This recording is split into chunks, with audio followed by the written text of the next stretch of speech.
We're going to start at the top of the table, and Arsenal could be 10 points clear of Liverpool by the time the champions kick off against Aston Villa on Saturday night. The defending champions are in trouble, aren't they, as they look to avoid losing 5 consecutive league matches for the first time since September 1953. Well, Arne Slot caused a stir in midweek when he claimed he was concerned by the depth of his squad. That is despite Liverpool spending £446 million in the summer. But today, well, Slot sought to clarify those comments. We miss nothing, so I'm happy that you asked this question. I'm completely happy with the team, with all the quality we have, and I'm also completely convinced by the strategy and the policy we have. But that makes it the issue, if you could talk about an issue, is that not all of them have had a proper pre-season or have been injured during the season. So then when 3 or 4 are injured, you go back to 16 players. So I am a firm believer in the fact that 20, 21 players are enough, but you have to keep them fit, as we did last season. And we are struggling a bit more to keep them fit for, in my opinion, obvious reasons, because Alex is a great example of this. Came to us, I think, the 1st of September. A few others have missed out on pre-season. A few others have had their injuries in pre-season. So it has been more difficult than last season to keep them all available. Right, let's start then by talking about those comments in his news conference earlier. Is he fair to talk about the injuries, or do you kind of look at it and say, with the amount of money you spent over the summer, that shouldn't be a problem, whatever happens?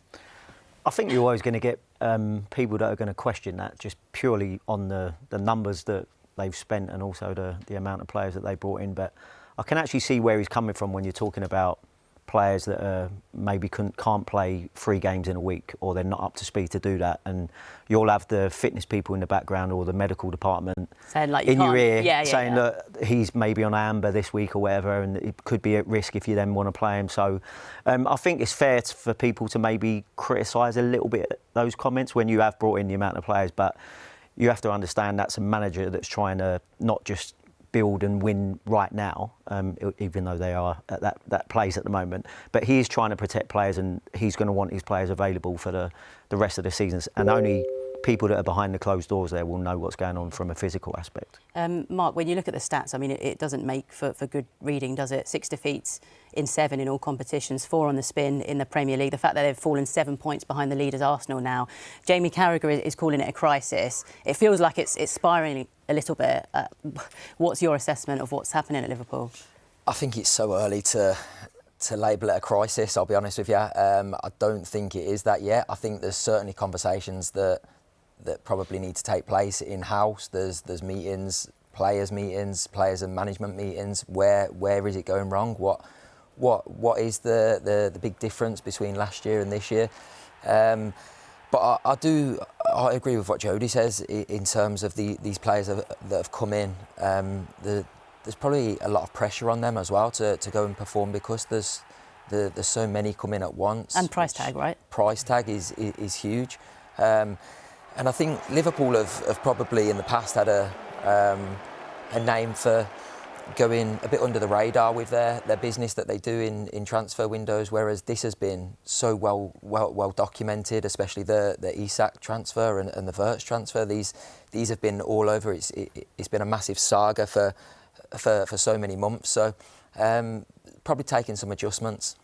And I mean, you know better than anyone what it's like to sort of reach the top of the mountain. I know it's completely different when you won the title with Leicester in the most sort of improbable of Premier League title wins. But how hard is it to go again? It is difficult, I'll be honest with you. And like you say, you're different right to allude situations, to it being different. I think from my point of view, when we did win it at Leicester, there was an excitement the next season, mainly about the Champions League, because so many of us hadn't played Champions League football, and we'd had a bit of a disrupted pre-season in terms of we got entered into something called the Champions Cup, and we're used to playing, sort of going to Austria and playing a League 2 Austrian side, and sort of all of a sudden we're playing Barcelona. A little bit different. Yeah, it's totally different. But as well, like there is similarities in terms of a disrupted pre-season. Slot spoke then about obviously the transfers disrupting it, and then obviously the tragic events surrounding Diogo Jota as well. And players that were close to him will grieve at different times, and it will take its toll at different times. So that's something I think we've got to bear in mind as well. Yeah, I think you're very right to bring that up. Just a word on, you mentioned some of the big signings earlier. A huge one was Florian Wirtz, of course. Why do you think he hasn't clicked yet? Because it feels like the narrative around him is it's going to work out, it's going to happen at some point. Obviously, they're 9 games in and this is the situation. Is it a case of he's not in form at the moment? He obviously hasn't hit the ground running, but maybe players around him aren't in that form either? Yeah, and I think, and also not just the price tag and stuff like that comes with it, but it's his position. He's a number 10. Now, if you want your number 10s to be firing on all cylinders, you need the majority of the people, particularly behind him, your midfielders, your defenders and all that, to be fluent in their possession, moving the ball well, getting you the ball in the right areas, getting you the ball maybe when you're demanding it. He's obviously playing in a different league as well, adapting to a different country in a different league whilst trying to impress in a team that is underperforming. So even at the beginning of the season when Liverpool were winning games and people were questioning, and I was one of them by the way, going, I haven't really seen much of Wirtz, but in the same time you're going, who is actually playing well for Liverpool at the minute? So we can all stand here and go, yeah, the price tag that are on players like him and Isak, but for someone who's coming to a new league, who's young in a position where, like I said, I think the rest of the team needs to be sort of firing on all cylinders, and they're certainly not helping him with the way that they're playing. No. It feels like you look at it from sometimes with that coaching hat on as well, like you're saying, him integrating, and the fact it's a whole new league, new country, living in as well as playing in. Yeah, and I've seen players that have come over particularly from the German league. I saw it with Kai Havertz struggling to settle at Chelsea. Timo Werner as well. It was difficult, not just because it was COVID times, but the amount of things that these young players have to deal with. You've mentioned the price tag and the fact that he is such a gifted footballer. We can all see that. There's no doubt in his ability, but they are moving country. We don't know. Has he got family that's come over with him?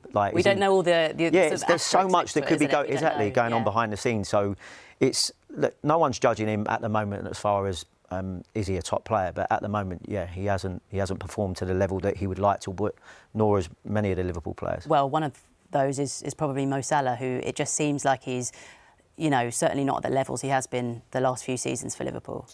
No, and I think with Mo Salah as well, he's set his standards just so high, and they're incredibly high, aren't they? Yeah, and it's always going to be difficult to replicate that, especially in a struggling side, and when players around you aren't performing as well. So I think we got a reminder of his quality at the weekend against Brentford with his goal towards the end. It was a great goal, wasn't it? Even though it was a bit of a consolation. Yeah, but I think he's a player, along with Wirtz as well. I think you obviously know their quality. You can see it with Wirtz. You can see little glimpses of his quality, and I've got no doubt about that. It will click, and they will come good. And once they do, then I think a lot of the Premier League teams will be in trouble, because it's a frightening thought that they could have all that front line and their attacking players in form. Yeah. One of the big sort of topics of conversation has been the irony maybe that Trent was seen as someone who had these vulnerabilities, and the fact that now he's gone, do they look even more vulnerable in those sort of fullback positions? Well, I certainly think if Trent was performing how Kirkes is performing at left back, we'd be hearing a lot more about it. The fact that he's obviously such a talented footballer, Trent, and he's English, obviously maybe we'll go on a little bit more about that. But like I said, you can say the same thing about the two centre-halves. There's no doubting that them two centre-halves have played at a ridiculous level previously, and they're nowhere near it at the minute. You're talking about Virgil, who some people call the best Premier League centre-half of all time. He's not at it this season. Now, it's all fair. No one can play great all the time, but it does seem like there's quite a few players that are underperforming at the same time, which leads to these sort of runs, unfortunately. Yeah. Alan Shearer was talking this week saying if they lose to Villa on the weekend, they are out of the title race completely. What are your thoughts on that? I think it's so early to say that, I'll be honest. Don't get me wrong, I think they've given themselves a mountain to climb, I do. But as I said before, I think once they do start to click and once they do find that fluidity in terms of the top end of the pitch, they will be a real strong force. But I think with the way that that Arsenal are playing at the minute, it's that they're really giving themselves a mountain to climb to be able to catch them. They don't want to let them get too far ahead. Yeah, well... Wait, Liverpool actually did. Yeah. But then it's fallen off. But I felt like people felt like this fall-off was coming because they were getting results, but they weren't playing well. And I think the best game I've seen Liverpool play this season actually against Arsenal.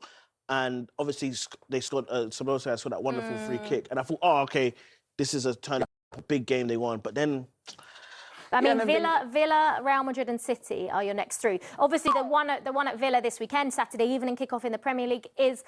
You're lucky that Anfield is such a tough place to go for anyone. I mean, Palace didn't make it look like that the other day. Doesn't feel like it right now. But it is. Anfield will always have that little bit of a fear factor. But Villa will be coming into this thinking, well, Liverpool are there for the taking. I think so, on the back of a very good win against Manchester City, keeping a clean sheet. They'll play that same way as well. Let me ask you a question, though. Yeah. If they lose to Villa, is it a crisis? I think it's still a blip for now. I really need to see where Liverpool are come halfway through the season. You know, what Christmas, they like Christmas starting is the new year. I think at the moment, lots can happen. And the jeopardy with 1 point for a draw, 3 points for a win, means that a team could go unbeaten for 3 games and still lose 6 points against their rival. So I think there's still a lot of football to play. Obviously, Liverpool are going through a very, very bad run. But they have a very good manager and they have some excellent players. That should turn it around. One thing I will say, though, bro, I've never seen you this diplomatic because I know you're nervous right now. I know it. I can do it. Normally, when you talk about Liverpool, you have a bit of a swagger about you. It is one of the worst defenses to a Premier League title. I thought it was Trent's problem. But here's the thing. Trent, they need Trent. They need Trent. They need The thing about one of the worst defences of a title, we're still champions. Well, yeah, you have to be champions to have a worse start to... That's my point. Oh, I like that. That's my point. That's the J I know. Swagger J. Surely it makes it worse, though, because you should be way better than you are. Not necessarily. We're champions, again. He's basically saying teams like yours can't defend. Yeah, full stop. Yeah. They can't defend anything. There's nothing to defend. Can Liverpool get top 4? I think it's not took the words out of my mouth. That was weird. It was like magic. It's not out of the realms that Liverpool still go and win the league. No, it's not out of the realms. I still think... Because you know Arsenal could drop it. Very true. They have form for that. Knew you were going to get that in there somehow. Right, let's now concentrate on a side where the doom and gloom is lifting. Manchester United have now won 3 games in a row for the first time since the start of last season. Liverpool began the season with ambitions of reclaiming their place among Europe's elite, yet their title hopes now hang by a thread. Following a shock 3-2 defeat to Brentford and a humiliating 3-0 loss at Anfield to Crystal Palace in the Carabao Cup, the Reds look like a team in freefall.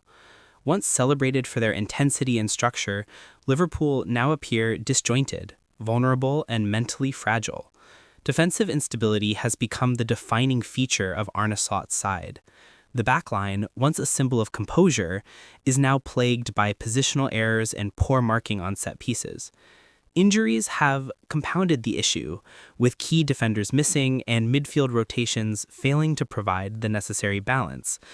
Analysts note that Liverpool's problems run deeper than individual mistakes. Tactical confusion and a lack of cohesion have eroded the high-pressing identity that defined the club under previous eras. Arne Slot defended his selection choices in his post-match press conference, insisting that rotation was necessary, but pundits argue that his changes have disrupted rhythm and chemistry at critical moments. His attempts to implement a more possession-based system have yet to fully click, and the team often struggles to maintain intensity over 90 minutes. Next up is a massive Premier League clash at Anfield against Aston Villa, a side thriving under Unai Emery and capable of punishing every defensive lapse. Liverpool squad news offers little comfort. Several regular starters remain doubtful, and the defensive unit is far from settled. Villa's quick transitions and sharp wing play could prove decisive if Liverpool failed to regain their structure.